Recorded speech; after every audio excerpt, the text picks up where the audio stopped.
Hi, in this lesson, we're learning about email addresses for online course businesses so that you can have great emails going out, coming in, and your business is working automatically.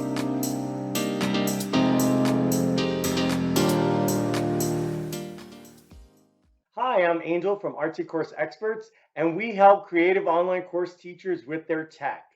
In this lesson, we're going to go over email addresses for online courses.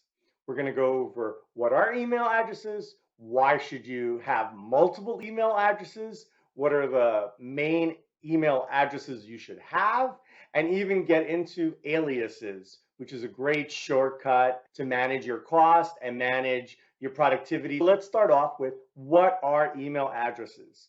So email addresses identify a specific destination for a domain, and the specific location provides all the information to receive and send.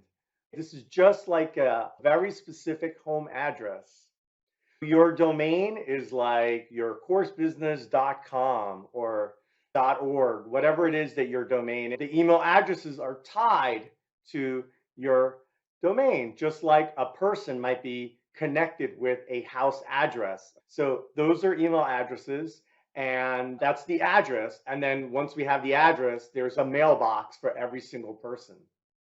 Another question would be, why do I need multiple addresses? Well, there's a couple of key reasons why you would want multiple email addresses. First of all, you would want meaningful names. So when you're sending an email from support or to billing or sales or to your name as the business owner, you would want those to go to different places, and you want it to be meaningful so that the sender knows who they're sending it to. And if you send emails to somebody else, you want it to have a really meaningful name, like from support. Secondly, it helps you manage the spam and the blocks that happen. So there's a lot of things that happen behind the scenes when emails are coming, especially when we're talking about hundreds or thousands of emails. If people start clicking, I don't know this, or it's junk, or that address is not on my friends list, all these little signals send messages to the email service providers, and there's laws and rules where after a while, if there's a lot of spam, you would want to be able to control that. You wouldn't want it to affect your main email, just your marketing email, and you could change that, or you can maybe request a new server for your email marketing server so that you can get off the spam list. Whether you did it or not, it doesn't matter. A particular email might get flagged for that. Finally, to protect from hackers, you could have an email that maybe got hacked. It's either being used or something is happening with that email. If they know about that email or that email is in a problem situation, you don't want to be using that email for your billing and taxes and payroll. You would want to separate those out so that you could have different emails for different uses. And all those different reasons are why you, as a teacher, as a course business owner, community owner, you want several email addresses for your business. Let's go over some of the more common email address types. First of all, you're going to want an email address for your course, and it's going to be used for all new orders, welcome messages to your students, or even chat messages like, hey, the teacher responded to your message, here's the answer, or there was this really great update that happened in your community on a particular topic. You said you were interested, and here's an email update of everything that was discussed yesterday, or just notifying you. So there's a variety of emails related to your course, and you may want to have one or more addresses just for that. Next up is marketing. So this is where they may have opted in to something. So they visited your website, maybe they received a lead magnet or some resource, and they want to subscribe to your weekly email list.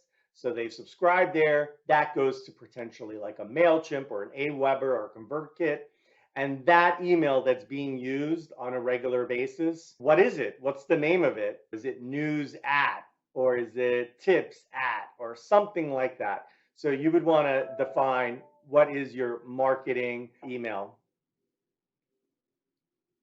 Next up is your personal email. So this is for you as a business owner and as the lead teacher. Some people are going to respond directly to you, whether it's students or maybe they're business affiliates, partnerships. Maybe you're working with tech support for a vendor on a totally different topic, but they're emailing you as the lead teacher and business owner. So what is it? Is it your first name? Is it some other code word that or an abbreviation? Or is it your full name? So this is your personal email for your business, and you're going to want to have that and have that distinct and different from some of these other emails that are being used.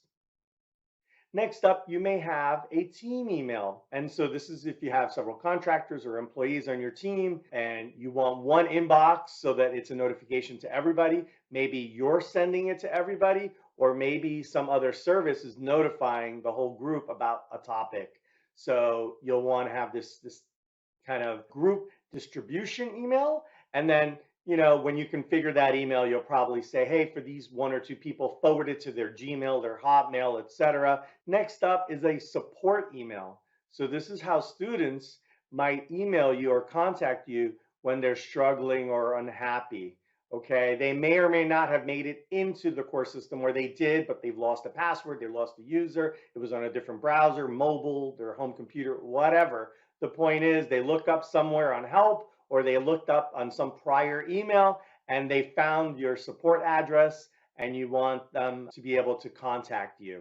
And so that support will go to potentially a group of users, or in the beginning, just you. Either way, it's going to a support inbox that is then monitored and handled.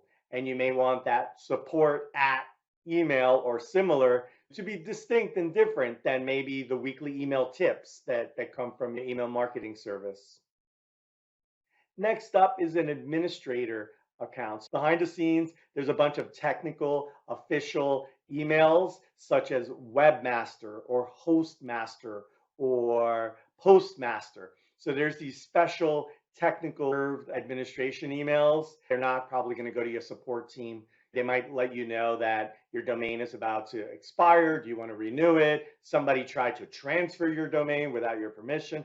All these sort of official emails need to go somewhere so that you can monitor them. Finally, you'll have a set of one or more emails that you use for your account stuff. So these are your private emails that you use to manage your learning management system, or maybe your social, or tools like Stripe or PayPal, etc. So you don't want to use your tips@businessname.com for PayPal, right? So you want to use some other email that you know about, and that's what you use to manage your platform, your vendors, your tools. Now let me talk about email aliases for a little bit. An alias is when you take one email inbox that you've created and you pay for on a monthly basis, and there's this one official inbox outbox, but you also let it work with a few other names.